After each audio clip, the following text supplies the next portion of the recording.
პირველი ვინ გახსენდება სიტყვაზე არაკაცი? აი რაღაც ძალიან კაცური კაცები და ძალიან ადვილად რო შეურაცხყოფას აყენებენ თავისგან განსხვავებულს.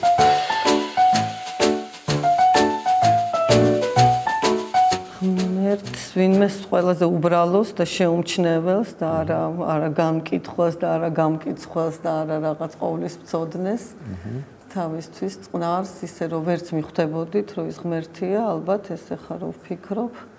სატანას რა ვიცი დავსვავდი რამე მზასაჭმელების მაღაზიაში და შევამოწმებინებდი სამარხოა კატლეტი თუ არა სამარხო და მე ვაფიქრებინებდი ხალხს რომ სამარხო კატლეტით ღმერთთან უფრო ახლოს მივლენ.